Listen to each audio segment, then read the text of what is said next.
it's on Belshazzar's reaction. Because Belshazzar may have been trying to one-up Nebuchadnezzar, but his reaction is not that of Nebuchadnezzar. Because what we've seen is when Nebuchadnezzar has a troubling dream or has something that would unsettle him, he reacts proactively, right? He goes after an answer. He wants to know what's going on. Belshazzar's response is to quake in fear to the point that his knees are knocking together. There's going to be a verbal thread that picks up later that we'll touch on there, but the literal translation is that his joints become untied. Belshazzar, at some level, understands that the wonder that is happening is directed at him. And so verses 7 through 9. Then the king called loudly to bring in the enchanters, the Chaldeans, and the astrologers. The king declared to the wise men of Babylon, "Whoever reads this writing and shows me its interpretation shall be clothed with purple and have a chain of gold around his neck, and shall be the third ruler in the kingdom." Then all the king's wise men came in, but they could not read the writing or make known to the king the interpretation. Then King Belshazzar was greatly alarmed, and his color changed, and his lords were perplexed. Now, in this regard, Belshazzar does react as Nebuchadnezzar because his first recourse is to call in who? The magicians and the sorcerers and the Chaldeans and all these practicers of the occult that are tied into their paganistic worship practice. And Belshazzar so desires to know the meaning of the vision that he's willing to promise that whoever declares the meaning can become the third ruler of the kingdom, effectively placing them below himself and Nabonidus, his father. Now, again, this is probably a huge breach of decorum, because if you're going to put somebody third in charge of the kingdom, who do you think you should probably consult? If you're second and you're putting somebody in third, who should you probably consult? Number one. Now, granted, at this point, Nabonidus has fled the country. He's been defeated at Sipar. He's heading out into parts unknown. Eventually, he comes back into Babylon and submits to Cyrus and is able to live out his life. But at this point, he's gone. But to appoint somebody to this position, it's showing how defeated and how terrified he is. He's willing to break decorum. He's willing to break the chain of rule in order to get an answer. But what we see is that the inscription written by the hand is undecipherable to the Babylonian sorcerers. Now, there's probably a very practical reason for this, but it does not diminish Daniel's eventual interpretation of the inscription. And the practical reason is that short inscriptions in ancient Aramaic were written without word dividers or without vowel points. And so what the sorcerers and the Chaldeans and the occult practitioners are seeing on the wall is a string of consonants all smushed together. And it's a short enough series of words that it's going to be very hard to discern exactly what the meaning is. Andrew Steinman, in his commentary on Daniel, gives some examples of sentences or interpretations that could be generated just from the consonants that are written on the wall if you substitute in different vowels. And so he comes up with phrases such as, "Who caused Persia to stumble? What shall I weigh, a half mina? And whoever you are, Persia is insignificant." And so there's all these different multiple interpretations that could have been given, and so there's no clear consensus. There's no true interpretation given by the sorcerers and the diviners. And here's the thing, even if they had been able to get the correct words, as we'll see here in a minute, that does not guarantee they would have been able to give a correct interpretation. Verses 10 through 12. The queen, because of the words of the king and his lords, came into the banqueting hall, and the queen declared, "O king, live forever. Let not your thoughts alarm you or your color change. There is a man in your kingdom in whom is the spirit of the holy gods. In the days of your father, light and understanding and wisdom, like the wisdom of the gods, were found in him. And King Nebuchadnezzar, your father the king, made him chief of the magicians, enchanters, Chaldeans, and astrologers, because an excellent spirit, knowledge, and an understanding to interpret dreams, explain riddles, and solve problems were found in this Daniel, whom the king named Belteshazzar. Now let Daniel be called, and he will show the interpretation." The queen that shows up here is likely not Belshazzar's wife. It's likely the queen mother, Nabonidus' wife. That's not really as important as the fact that her admonition to call Daniel ties into the language from earlier in the book. And so it ties into what Daniel has already done. It ties into the arrogance and hubris of Nebuchadnezzar and his humbling. And so she's bringing up, here's this guy, but she's doing it in a way that says, he's already had a past history with your predecessor. And in the way that he interpreted him, in the way that he was humbled. And so she's pulling back in what we've already seen in the rest of the book. Notice that she refers to Daniel as one in whom the spirit of the holy gods dwells. And this again picks up the language that Nebuchadnezzar uses in Daniel 4, 8 through 9, and verse 15 before he is humbled. There's also a reference back to Daniel being able to interpret dreams, as was done for Nebuchadnezzar. Well, where do we see this happen? Daniel 2, Daniel 4. Further, the attributes that she assigns to him have ties to receiving divine revelation knowledge. Because she says light and understanding and wisdom, like the wisdom of the gods, were found in him. And the term light used here, again, ties back into the language of Daniel 2, verse 22, to refer to the light that dwells in God. Daniel himself, as the author, gives us a clue as to the outcome of the vision in his description as that she gives of him as being one that can solve problems. The Aramaic here is literally untying knots. He can undo the twisty things, right? And this pulls back in. I said there's a verbal thread that ties into the loosening of Belshazzar's joints, and that's where it ties in here, because the literal point is that his knots or his joints were loosened. And here's somebody that can further untie those knots. He's going to basically foretell the fall of the kingdom. The last thing that Belshazzar needs at this point is to come any more undone, and yet that's exactly what's going to occur. Finally, there's an indication here in the queen's statement that Belshazzar should have known who to call if he'd actually been more like Nebuchadnezzar.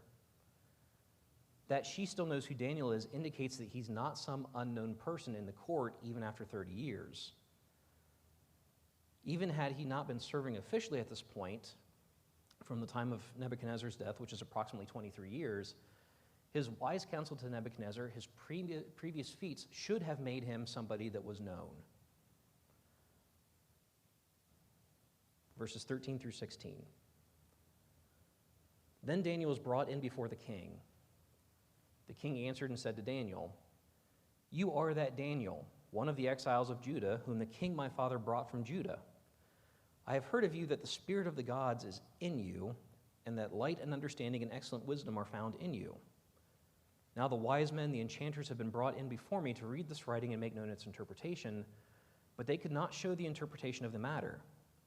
But I have heard that you can give interpretations and solve problems.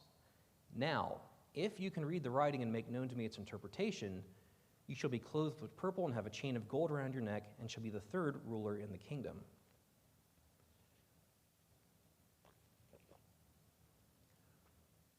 There is a certain smugness and arrogance that comes through in Belshazzar's statement to Daniel.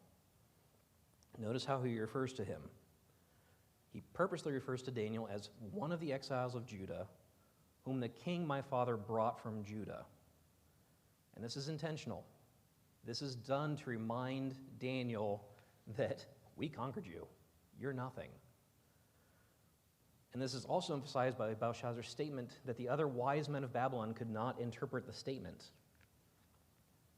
He's already shown contempt for the God of the Israelites, because he's already taken items that had been holy and sanctified and set apart and had already been desecrated by putting into the the temple of a false god, and desecrated them further. And so that contempt is now rolling over into his speech to Daniel. There's also a downplaying of his abilities in comparison to how the queen mother described him, because she stated in verse 10 through 12 that the spirit of the holy gods was in fact upon Daniel. And Belshazzar relates only that he has heard this is the case. There's no willingness to believe that Daniel is truly the servant of the Most High God. In light of this, the phrase in verse 16, "Now if you can read the writing," should not be interpreted as an invitation. It should be interpreted as a challenge. If you think you're so high and mighty, if you think your God is so great, go ahead, go for it, have fun. And then we get Daniel's response, which is just, Then Daniel answered and said before the king, "Let your gifts be for yourself and give your rewards to another." Again, if he's holding a mic, drop it, right? "Nevertheless, I will read the writing to the king and make known to him the interpretation. O king, the Most High God gave Nebuchadnezzar your father kingship and greatness and glory and majesty. And because of the greatness that he gave him, all peoples, nations, and languages trembled and feared before him. Whom he would, he killed, and whom he would, he kept alive. Whom he would, he raised up, and whom he would, he humbled. But when his heart was lifted up and his spirit was hardened so that he dealt proudly, he was brought down from his kingly throne, and his glory was taken from him.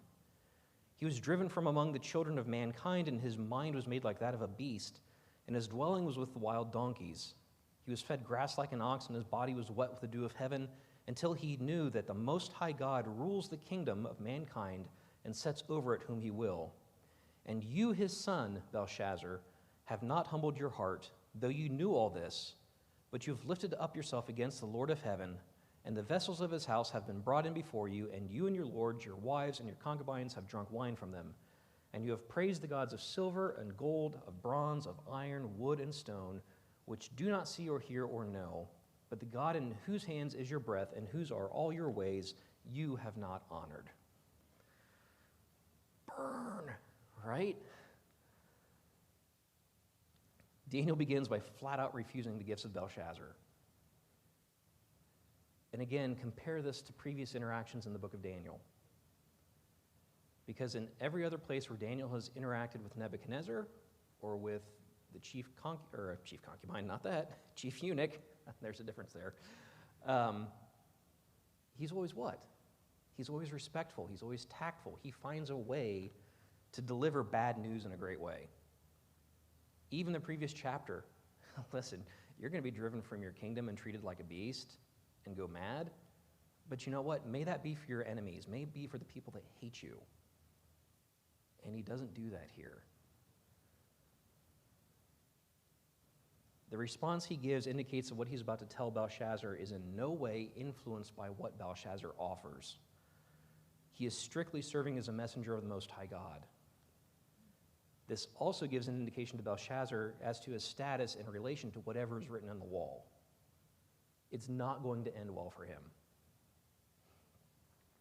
From there, Daniel begins recounting the reign of Nebuchadnezzar. And this makes explicit what has only so far been implicit in the text, and that is the comparison between the two kings. Because Daniel starts by automatically ascribing Nebuchadnezzar's reign to the sovereignty of God. And from there, he describes Nebuchadnezzar's reign as being one of kingship and greatness and glory and majesty in verse 18. And again, he's pulling the same language from Daniel 4:36, where he talks about the restoration of Nebuchadnezzar's kingdom after Nebuchadnezzar has humbled himself before God, after Nebuchadnezzar has realized that God reigns on high and sets up and tears down kingdoms. Daniel also gives additional details that were not included in the previous chapters of Daniel or in Daniel 4 concerning Nebuchadnezzar's reign. First, we see that Nebuchadnezzar was one who ruled with complete authority. Notice that his rule extends to all peoples, nations, and languages who trembled before him. Also notice the complete totality of his reign, and that he would spare or kill whom he desired, or destroy or lift up whom he desired. Things that apparently Belshazzar lacks. And again, there's no tact or lack or sparing of details here as he describes Nebuchadnezzar's madness, his humbling before God. And Daniel again affirms that the means of Nebuchadnezzar's restoration was his humbling admission that God is the one who ordains the rule of kings and of nations. And this leads into a condemnation of Belshazzar based upon the previous reign of Nebuchadnezzar. Verses 22 and 23. And you, his son Belshazzar, have not humbled your heart, though you knew all this. Right? This is the parent looking at their kid and saying, what did I tell you about putting your hand on the hot stove? Why did you do this? Don't you know better? Right? You should have learned from the experience before. You should have done better. You should know better. He should have known better than to purposely blaspheme the Most High God, based upon what happened to Nebuchadnezzar when he, in his arrogance, ignored the place of God. And Daniel outlines three specific areas in which Belshazzar has sinned, in which this arrogance has come forth. First, he and his guests drank from the temple vessels. Second, they used the vessels to worship false gods. And third, Belshazzar has not honored and recognized God's authority and rule. Verses 24 through 29. Then from his presence the hand was sent, and the writing was inscribed, and this is the writing that was inscribed: Mene, Mene, Tekel, and Parsin. This is the interpretation of the matter. Mene, God has numbered the days of your kingdom and brought it to an end. Tekel, you have been weighed in the balance and found wanting. Peres, your kingdom is divided and given to the Medes and Persians. Then Belshazzar gave the command, and Daniel was clothed with purple. A chain of gold was put around his neck, and a proclamation was made about him that he should be the third ruler of the kingdom. The words that Daniel gives from the inscription are a series of weights that were used in the selling of goods. You have the mina, the shekel, and the half mina. And Daniel's interpretation of these three weights uses a play on words. It uses puns. Next time that somebody tells you that puns are low humor, remind them that they're a preferred communication of God in some instances. And each of the three words, based upon this punning or this plain words, is given at least two additional meanings based on the fact that they have a noun form and a verbal form. And so Daniel's taking that and using the verbal forms of these words to communicate what the message of God is. And so he starts with mene, and the first verbal form of the word has the meaning behind it of counted.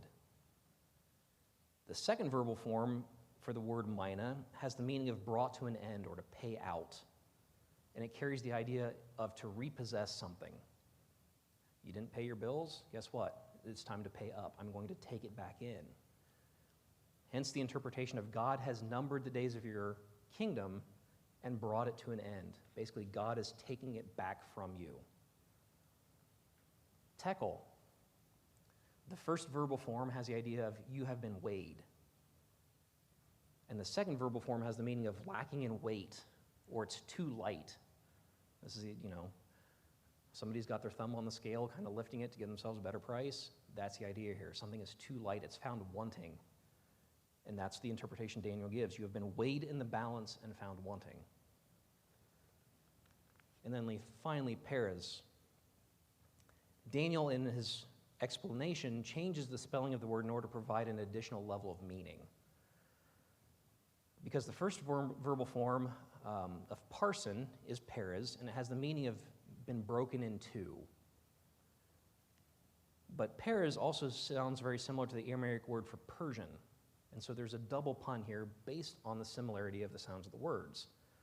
Because he's pulling not only the fact that the kingdom has been broken and divided from you, but also it's being done by the Persians who are at your doorstep. The complexity and multi-layered meaning of the interpretation of simple weights signals that, again, this is a divinely inspired interpretation by Daniel. Remember, they couldn't interpret even what the words were. Daniel can, and he can give the layered meaning behind it. And Belshazzar is convinced enough of the validity of this message that he orders Daniel to be rewarded as promised. This, even though Daniel has said and made it known that he doesn't want these things, and additionally that the interpretation he gives could have likely ended in a death sentence. Verses 30 and 31. That very night, Belshazzar the Chaldean king was killed, and Darius the Mede received the kingdom, being about 62 years old. We're going to pause going through the text here. And we have written record outside of Daniel of the fall of Babylon. Herodotus, writing in his histories, gives, as a lead-up to the eventual reign of Xerxes and the attempted conquest of Greece, history starting back 70, 80 years before that. And so he covers this particular event. The basic details, we're going to skip most of Herodotus on this. The Persians realize they can't get into the city by force. The walls are huge. They're 70-some-odd feet thick, 200 feet high. They're not breaking in that way. But there's a river that runs through the city from one end to the other. And so Cyrus divides his force, and he puts an army on each end, and then he takes another force farther upstream, and he diverts the river. Well, you divert the river, and the water goes down, suddenly what's opened up for your army to get into the city? You've got to wade through sluice gates and everything else. But what's interesting in Herodotus' retelling of this is the final fall of the city. And he says, hereupon the Persians who had been left for the purpose at Babylon by the riverside entered the stream, which had now sunk so as to reach about midway up a man's thigh, and thus got into the town. Had the Babylonians been appraised of what Cyrus was about, or had they noticed their danger, they would have never allowed the Persians to enter the city, but would have destroyed them utterly. For they would have made fast all the street gates which gave access to the river, and mounting upon the walls along both sides of the stream, would have so caught the enemy, as it were, in a trap. But as it was, the Persians came upon them by surprise, and so took the city. Owing to the vast size of the place, the inhabitants of the central parts, as the residents of Babylon declare, long after the outer portions of the town were taken, knew nothing of what had chanced. Here's the interesting bit. But as they were engaged in festival, continued dancing and reveling until they learned about the capture. Such then were the circumstances of the first taking of Babylon. All that to say, if you want a picture of the arrogance and the hubris of Belshazzar, it's captured in Herodotus. Because here's a man who is not concerned about the state of his city to the point that they are reveling and feasting as the city around them falls. But the judgment that had been promised, the word of God against Belshazzar, is summed up in what is almost a throwaway verse at the end of the chapter.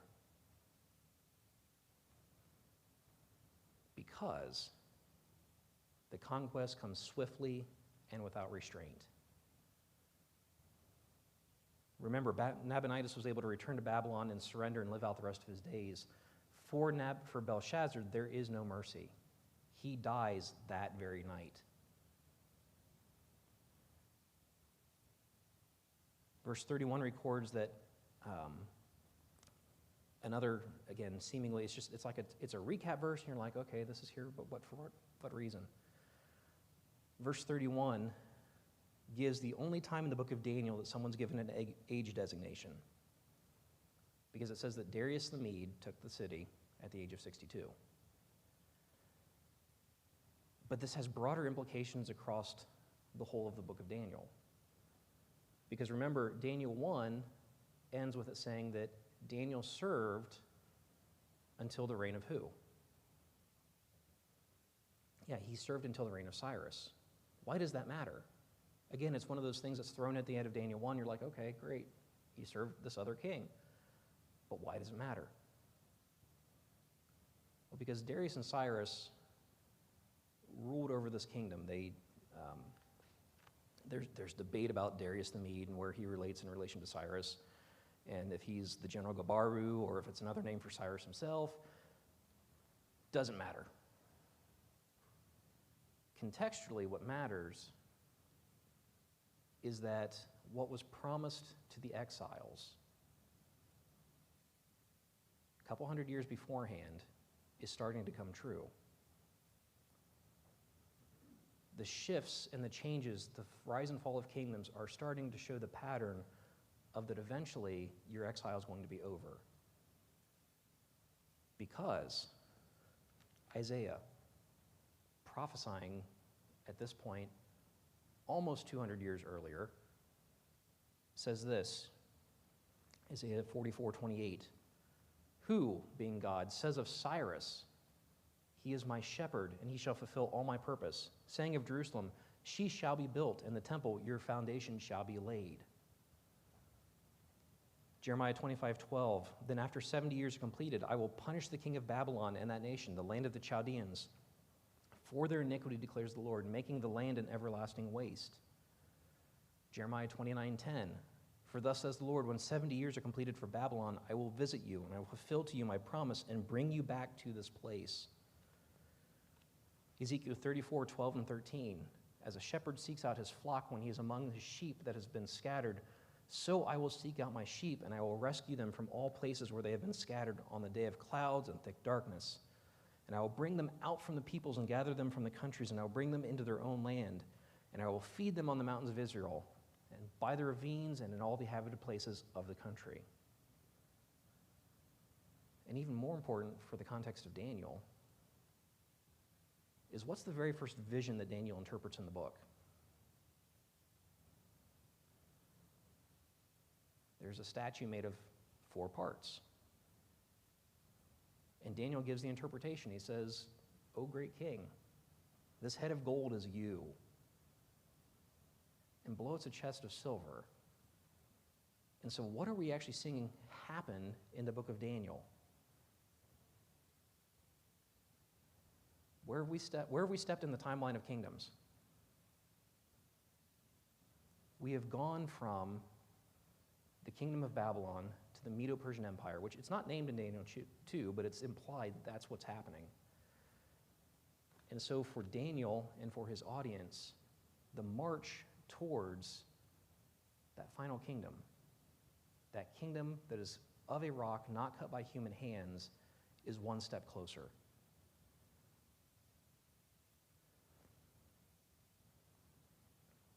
Notice, too, again, it's almost throwaway language, because it says, Darius the Mede, what's the kingdom?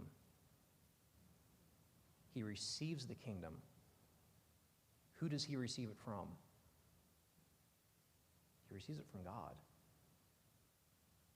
The overarching rule and reign and sovereignty of God is on display.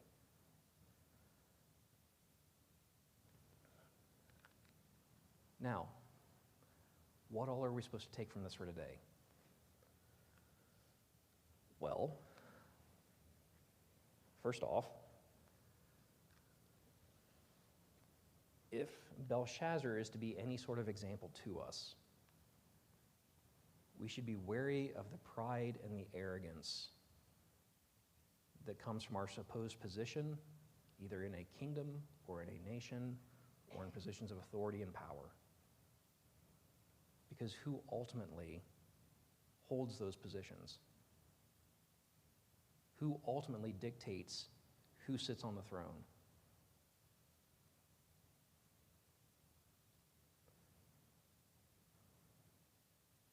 We should also then be wary of the power and majesty of earthly kingdoms. Belshazzar sat in his walls, and according to Herodotus and from contemporary histories, was so assured of the power and the glory of Babylon that he felt he could party and desecrate religious items with impunity because nothing could ever touch him. We could take a lot of contextual clues from our modern Western age and apply them into this right here and now. Now, we won't do that because I don't feel like starting a political debate. But we should be wary of assuming that because we are a nation that has ruled and reigned the world for 200 years, that will continue or should continue. God is in control of history. Things move according to his plan. If he wills that we should fall, we will fall. If he wills that we should continue, we will continue. But it is arrogance to assume that because of who we are alone, that is the case. We do not trust in political authority. We do not trust in red states, blue states, or anything else. We trust in God. And so we need to divorce ourselves from that idea.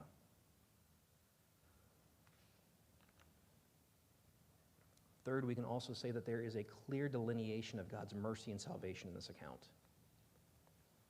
Because, basis of comparison, was Nebuchadnezzar just as arrogant and just as proud as Belshazzar? Yes, he was. And yet, he was given the opportunity to repent and to humble himself. But for Belshazzar, is there ever any opportunity given? There is not.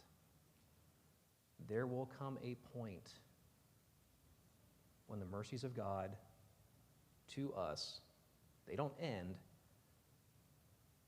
God is merciful eternally in his nature, but the application to us will stop. And people and nations will be judged. And again, eventually, that's all pointing to that final kingdom. Because what happens there? When that day comes in, the unjust rulers, the persecutors, the people that have hated the people of God, all the wrongs and the suffering that have been inflicted by people on other people will come to light and they will be judged. And will not the judge of the earth do right? And so again, we do not want to tread lightly or take for granted the mercies of God. Because he has not done it yet does not mean that he will not do it.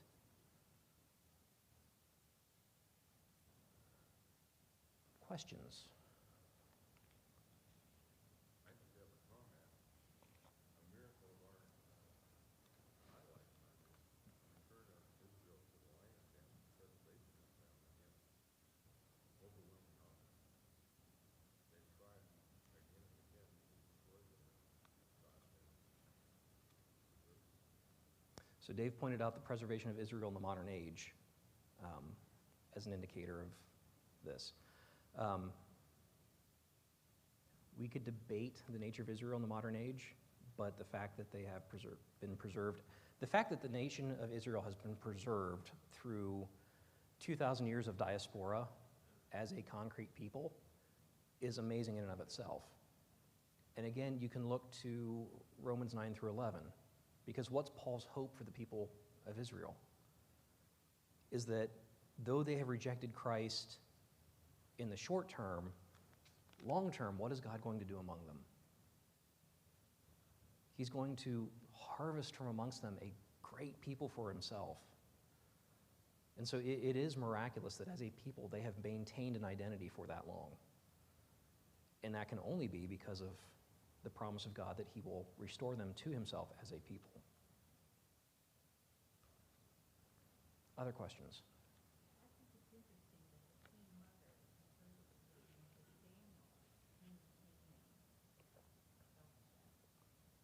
Okay, so and that's we touched on this earlier in that Daniel, Hananiah, Azariah, and Mishael are all given pagan names, right? And it's part of the assimilation process. And what we see throughout the book is that when they refer to themselves, it's always by their Judean names. When they're referred to by somebody else, it's always by the pagan name. I don't have a whole lot of depth as to why she would do that, but the fact that she does refer to him by Daniel as his primary name rather than Belteshazzar should speak to her understanding of who he is, right? So, Larry, you had something.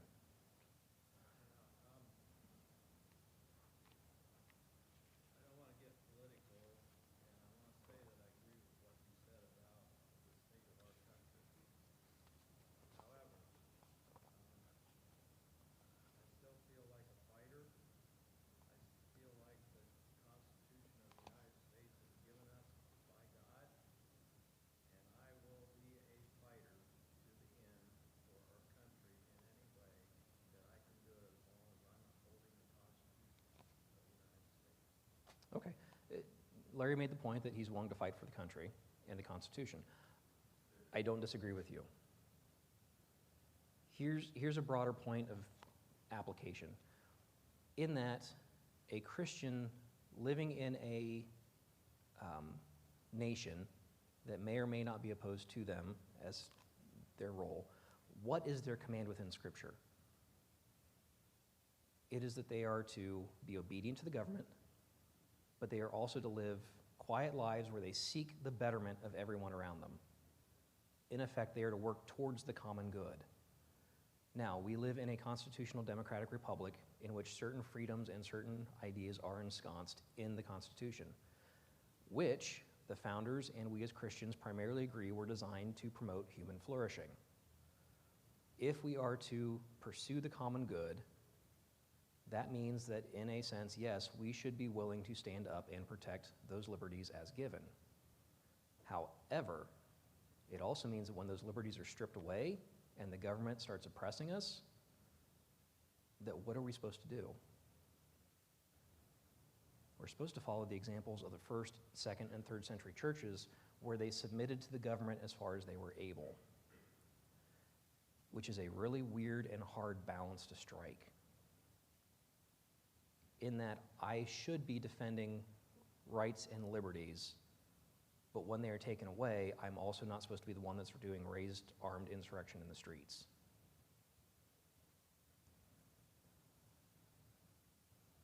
Is that a hard thing to swallow? Yeah, it is. Doesn't mean we don't go down fighting. It just means that when the West falls, not if, when, we should be prepared to accept what happens.